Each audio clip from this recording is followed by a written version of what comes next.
Olá pessoal, tudo bem com vocês? Sejam muito bem-vindos, muito bem-vindas a esse nosso programa de estreia. Hoje vai ao ar a primeira edição do programa O Papo é Saúde. E nada melhor do que ter você como nosso convidado.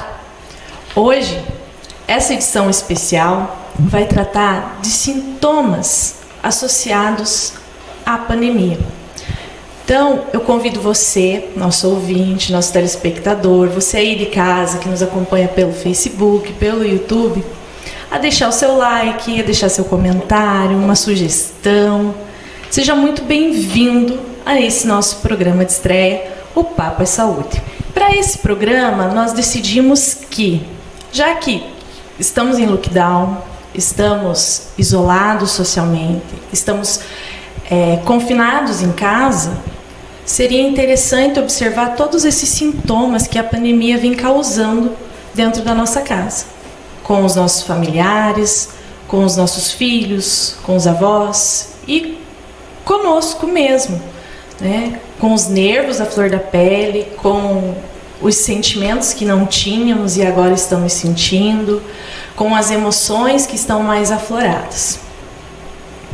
Para conversar sobre esse assunto, eu convidei a minha colega, que é psicóloga também, a Viviane Aleixo. E nada melhor para nos tranquilizar do que falar com um psicólogo, não é mesmo? Tudo bem, Viviane? Seja bem-vinda. Obrigada por aceitar o convite para esse programa de estreia. Oi, Érica, tudo bem? Eu quem agradeço a você pela oportunidade de estar aqui conversando um pouquinho com vocês. Viviane, eu queria refletir com você e com o pessoal de casa sobre a nossa saúde emocional, no sentido que essa pandemia pegou todo mundo de surpresa, né? Nós estamos vivenciando um momento que nunca foi vivenciado antes, né? E é uma surpresa para todo mundo. E nesse sentido nós vamos pensar no apoio interno. E apoio interno sejam os familiares, os pais, os filhos, os avós, né? E não podemos ter um contato físico, mas nós podemos ter uma ligação, uma videochamada, um WhatsApp, que seja, porque são recursos importantes para nos ajudar a alimentar esse apoio, essa rede de proteção emocional. Nesse sentido, eu queria discutir com você questões sobre autoconhecimento, sobre equilíbrio emocional, e entender que esse momento está exigindo, por exemplo, uma viagem para dentro de nós mesmos, né? Para buscar esse equilíbrio, para buscar um bem-estar, para cuidar da nossa saúde, não só física, não só a prática de exercícios, mas refletir que uma ansiedade, por exemplo, não é legal e isso vai acabar se tornando perigoso para a nossa saúde. O momento também vem exigindo uma capacidade de superação, né? Uma superação de nós mesmos, uma superação do outro, de convivência com o outro. Permitir também conhecer uma outra forma, um outro olhar de como viver todo esse momento. Mas hoje, em específico, com todo esse contexto de pandemia, nós optamos por falar sobre os sintomas emocionais causados pela pandemia, dentro da nossa casa. Como eu já comentei, aqui nos estúdios da TV Onda Livre está a minha colega psicóloga Viviane. A Viviane, ela é psicóloga, ela é residente em saúde coletiva pela Fundação Municipal de Saúde em Ponta Grossa e atua diretamente nos casos relacionados à pandemia. E todo esse estrago emocional causado por ela, dentro das famílias, dentro das casas e no sujeito, no ser humano como um todo. Viviane, conte para nós um pouco sobre o seu trabalho. Érica, eu confesso para você que é impactante, sim, o número de pessoas que procuram as unidades básicas, onde eu estou atuando hoje, com o estado emocional extremamente abalado devido à pandemia. Então, esse número tem crescido assim enormemente e é assustador.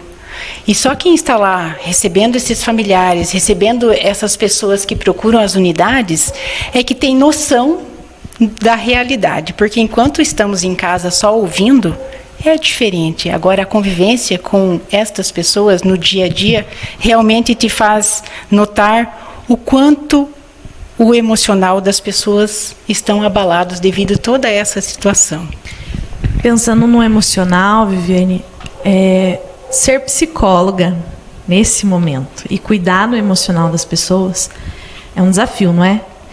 E que sentimentos você mais observa, assim, que é mais comum quando os casos chegam até você? É um momento muito difícil e novo para todos nós.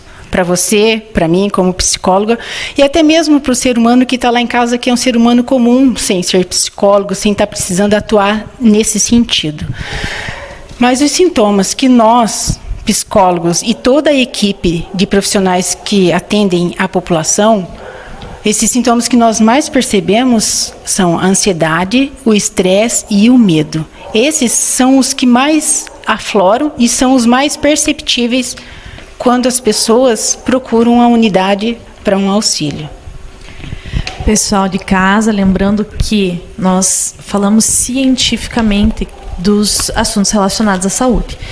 Então, aqui, quando a Viviane trata de ansiedade, de medo, de estresse, eu vou deixar claro que são sentimentos e emoções que são vistos e tratados de um modo científico. Então, tem que tomar muito cuidado quando nós relatamos tais assuntos, porque não são apenas sintomas associados. Então, ele tem todo um contexto biológico, psicológico, biopsicossocial, não é mesmo, Viviane? Então, eu vou focar muito na ansiedade, no sentido de que ela é um transtorno, ela é um distúrbio psíquico e que a pessoa precisa de ajuda. Então, no caso da ansiedade, a pessoa manifesta uma preocupação muito grande pelos mais variados motivos, assim.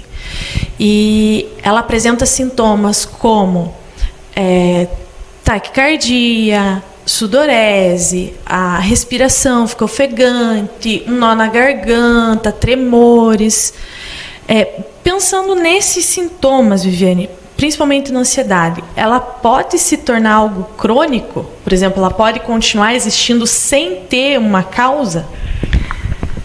Primeiro, eu acredito que a gente precisa entender o que é crônico. Eu vou te dar um exemplo bem básico, assim, de uma dor de cabeça. Se você tem uma dor de cabeça e você não procura identificar o que está causando essa dor de cabeça e não procura tratar isso, com certeza ela vai ficar crônica. Então, crônico é algo que fica, permanente por um bom tempo. Então, a ansiedade e todos esses sintomas podem se tornar crônicos? Sim, se você não procurar uma ajuda, se você não procurar identificar o que está causando esses sintomas, com certeza ele vai ser crônico sim, Érica. Por isso a necessidade de estar procurando auxílio. Eu sempre digo assim, de erguer a mãozinha e dizer, eu preciso de ajuda. O pessoal aí de casa deve estar se perguntando, então, como identificar esse gatilho e como tratar. Já já o pessoal de casa vai ficar sabendo como tratar desse sintoma. Viviane, você comentou sobre o medo. O medo é algo que todos nós sentimos, independente do pelo que seja. Pode ser por uma coisa, às vezes, tão irrisória, tão boba, mas, às vezes, ela tem um motivo mais assustador. Nesse contexto que estamos vivendo, o que está sendo considerado normal? Sentir medo. É difícil dizer para você sobre o medo, porque realmente todos nós, como seres humanos, sentimos medo. É natural. Mas se eu falar para você que existe algo específico para sentir o medo, não tem algo específico. Por quê, Érica? São sintomas. Cada ser humano tem um sintoma diferente. Algumas pessoas geram essa ansiedade e esse medo por estarem presos em casa sem poderem sair. Outros têm esse medo e essa ansiedade por estarem saindo de casa. Então, são vários os motivos que podem gerar esse medo para a sociedade como um todo, inclusive para nós, que estamos lá atendendo eles. Nós também somos seres humanos comuns e temos esses medos naturais. Mas a maior parte das vezes é o medo de pegar esse vírus que é totalmente desconhecido, que ninguém sabe, não é uma receitinha que diz assim, a Érica pegou e teve esse e esses sintomas, a Viviane pegou e teve os mesmos sintomas. Então é tudo muito desconhecido. O maior dos medos hoje é esse vírus, é ser contaminado por esse vírus e o que vai ocasionar tudo isso. Toda essa conversa de medo e ansiedade está me deixando bem nervosa. Mas a Viviane trouxe para nós, aqui do estúdio, uma técnica muito legal, muito diferente, que é uma técnica de respiração. Vamos observar o vídeo?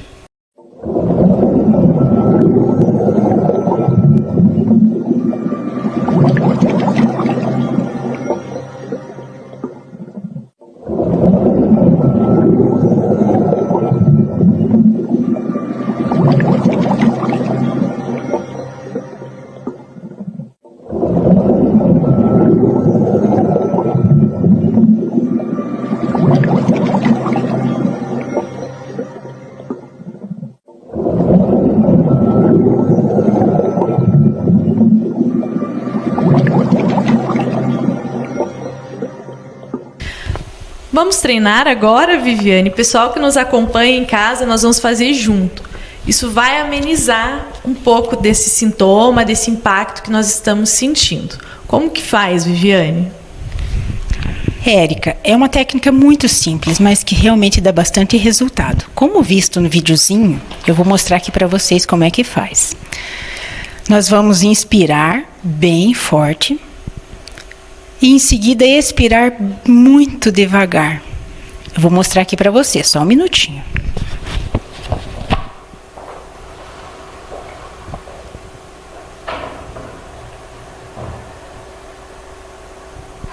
Mais uma vez.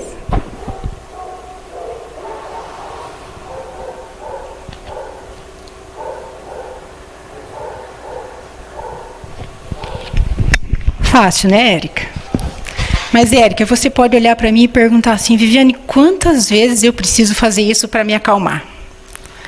Para conseguir amenizar essa ansiedade, esse meu medo. Érica, não tem um número certo que você precise fazer. Essa técnica você pode fazer quantas vezes você julgar necessário, ou você aí de casa, para se acalmar. 1 vez, 2 vezes, 10 vezes, 20 vezes. Então, não tem um número exato. O importante é você conseguir realmente se concentrar, fazer a técnica e se acalmar. Pessoal de casa, que tem criança em casa, né? Essa técnica, de uma maneira muito lúdica, nós usamos a seguinte expressão, eu acho que vocês vão gostar da ideia. Cheira a florzinha e assopra a velinha. Eu acho que vai dar super certo com as crianças. Tudo bem, Viviane, isso é uma técnica, certo? Uma técnica de respiração, uma maneira da gente pensar como amenizar. Como nós podemos lidar de uma maneira saudável com a ansiedade, com o medo, com esses sentimentos que nós não sentíamos e agora nós estamos sentindo? São diversas formas que a gente pode trabalhar isso, mas uma forma muito básica, que eu vou dar um exemplo para você, é o excesso de informações. Por exemplo, se hoje você liga a TV e assiste assim, que lá no estado de São Paulo teve uma média móvel de contaminação de 12 mil casos. Quando você ouve isso, o desespero, né, é automático. Quando eu digo filtrar esse excesso de informação, não que você vai deixar de assistir o jornal, jamais, porque a gente precisa dessa informação. Mas será que eu realmente preciso saber que lá em São Paulo teve 12 mil casos? Então, esse excesso de informações nos jornais, você abre lá as redes sociais, tem aquele monte de informação que nem sempre a gente sabe se são verídicas, né? E o que a gente faz? Normalmente a gente ou compartilha ou recebe aquele monte de coisas pelo WhatsApp. Então, uma das primeiras coisas que eu peço para você, e dou assim como uma dica, é esse filtro. É essencial esse filtro de informações para cuidar da saúde mental. O pessoal aí de casa deve estar se perguntando como ser saudável em meio a tudo isso, né? Mesmo tendo todo esse turbilhão de informações, né? Como ser saudável? Vamos pensar primeiro nas crianças. Crianças, adolescentes, eles estão em casa. eles estão fechados, confinados. O tédio se tornou algo comum. Como lidar com isso, com as crianças em casa? É uma pergunta bem interessante, porque se você parar para analisar, os papais e mamães, e nós que temos atendimento com as crianças, precisamos entender assim: a vida da criança antes da pandemia era ir para a escola, era o contato com os coleguinhas, eram as atividades físicas, era a brincadeira lá fora no parquinho. E hoje, como é que fica isso? É difícil para as crianças. Elas precisam sim ter uma rotina, elas precisam brincar, ter esse contato, e elas podem ter esse contato com o amiguinho hoje na pandemia? É difícil, né? Então os pais precisam ter criatividade para conseguir dar para essa criança atividades que eles possam desenvolver em casa e não ficar só quieto na frente de um celular ou com um excesso de informações que a gente recém falou. Esse excesso de informação para as crianças, ele não é saudável, né? Então, o que o pai, o que a mãe precisa entender em casa é como informar a criança sobre essa quantidade de informações. Então, uma dica também, isso vindo dos psicólogos, é usar uma linguagem muito simples com a criança. A criança precisa entender tudo o que está acontecendo. Então, ela precisa entender que estamos em pandemia, ela precisa entender que estamos isolados, mas ela precisa entender o porquê de tudo isso. O porquê que ela não pode ver os amiguinhos, o porquê que ela não pode sair para brincar na rua, o porquê que ela não pode visitar a avó. Então, é importante que o pai, que a mãe ou que o responsável, ele identifique a idade da criança e utilize uma linguagem muito simples com ela. Outra coisa que é interessante também é que é notório que as crianças também elas estão manifestando sintomas de ansiedade. Então, se a criança está muito ansiosa em casa, questiona ela, o que está acontecendo? E deixa a criança falar. Quando você deixa a criança falar, ela vai extravasar todo aquele sentimento, toda aquela sensação ruim que está acontecendo com ela. Ela vai expressar, né, os sentimentos dela. E se ela não expressar, os papais e mamães não vão conseguir identificar. Uhum. Tudo bem, criança e o adolescente. Celular resolve? O celular não é saudável, né? Então, rede social vai suprir um pouco dessa necessidade do adolescente. Mas o que você orienta os pais ou, né, até os adolescentes que estão nos acompanhando, o que você orienta a eles com relação ao uso do celular? Nós conseguimos ficar sem o celular hoje em dia? Não, né? É muito difícil. Mas a orientação é que os pais utilizem essa tecnologia a seu favor. Claro que eu não vou deixar a criança o tempo inteiro no celular. Ele precisa ter limites.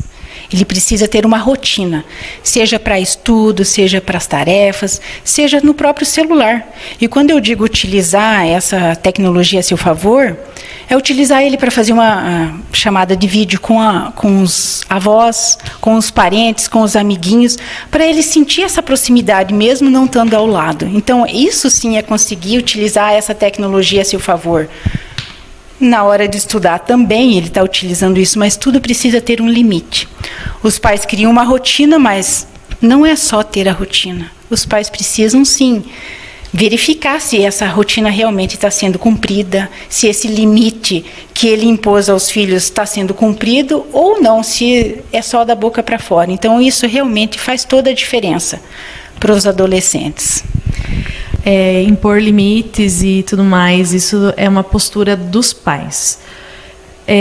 O que mais esses pais podem ter de postura diante das crianças e dos adolescentes? Em primeiro lugar, eu te digo que os pais são sempre o espelho dos filhos, né? Não adianta o papai e a mamãe querer cobrar da criança ou do adolescente o que ele mesmo não faz.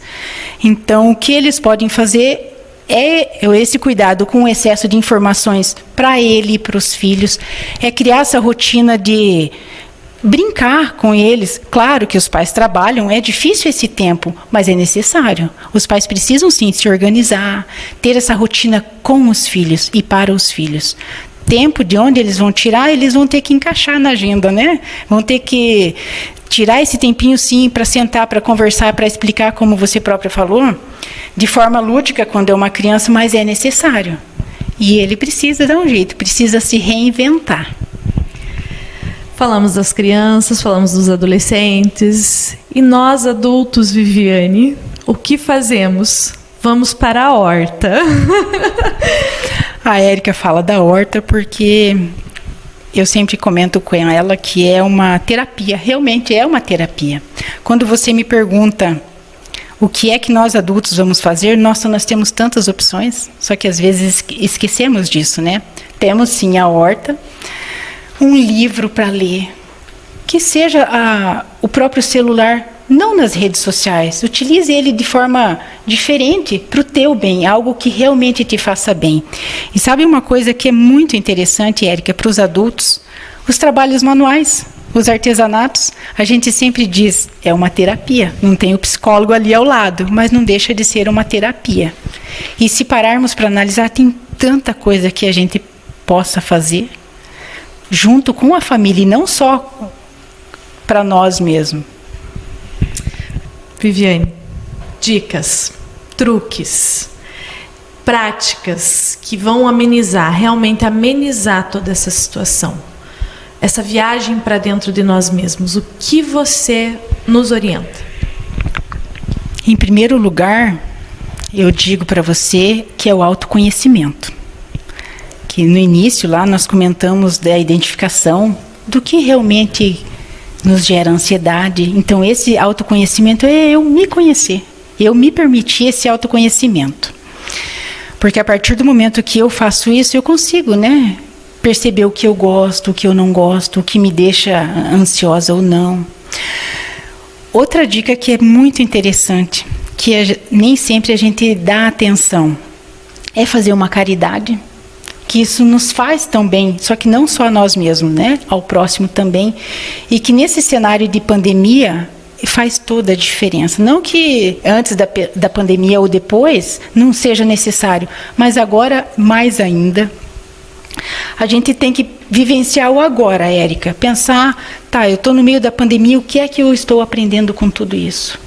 Com certeza, tem muitas lições que vamos aprender, né? O aprendizado eterno. Vai ser difícil dizer para você que vamos passar uma borracha e deu. Vamos vivenciar o agora.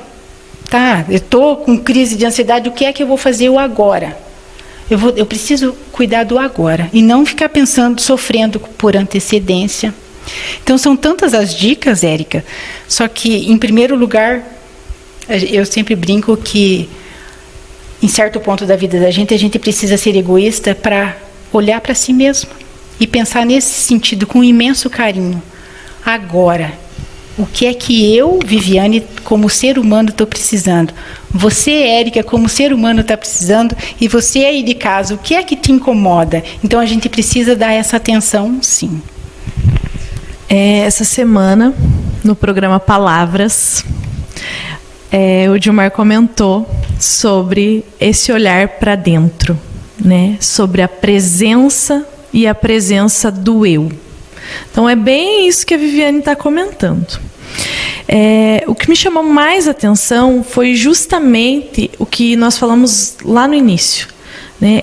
Esse olhar interno e essa rede de apoio, essa rede de proteção que nós temos dos nossos familiares.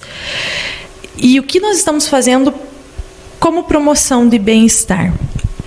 Então, quantas vezes nós deixamos de fazer alguma coisa porque o tempo está corrido, porque não temos tempo para os nossos filhos, não temos tempo para ir visitar um amigo. Muito bem, agora nós estamos em casa, agora nós temos tempo para o nosso filho, agora nós temos tempo para fazer uma ligação para o nosso amigo. Então, vamos levar dessa pandemia tudo que dá para tirarmos de bom disso, né? Em algum momento, a pandemia está trazendo um reforço, uma promoção de bem-estar para nós, né? Olhar o lado positivo de tudo isso. Organização é uma palavra importante, porque faz com que o nosso emocional não fique abalado. Então, pensar na saúde tem que pensar primeiro no emocional. Não adianta o físico tá todo bonitinho, não que isso não seja importante. Não é isso, tá, gente? O físico é importante, a alimentação é importante. Inclusive, não deixe de praticar atividade física. Se puder fazer alguma atividade, não é mesmo, Viviane? Que você consiga caminhar por dentro da sua casa, você que está trabalhando em home office, caminhe por dentro da casa, não fique muito tempo sentado, cuide da sua postura. Érica, quando você diz organização, é um ponto bem essencial mesmo, porque nós precisamos nos permitir essa organização aqui dentro. E não é só a atividade física, só a alimentação. Eu quero dizer para você que é um conjunto da atividade física, da alimentação, do contexto familiar, para a gente conseguir ter esse controle emocional, porque sem isso é impossível. E como a Viviane disse, pessoal de casa, não sofram sozinhos.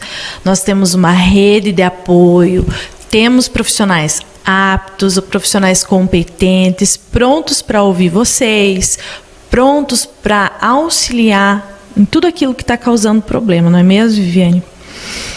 Viviane, muito obrigada. Eu quero agradecer realmente pela sua presença aqui nesse nosso programa de estreia, suas contribuições. E espero de coração contribuir com você, com o pessoal que está em casa e com a saúde de todos nós. Eu quero agradecer aos nossos telespectadores pela participação, pelas sugestões, pelo carinho, pela audiência. E na próxima semana tem mais. O Papo é Saúde.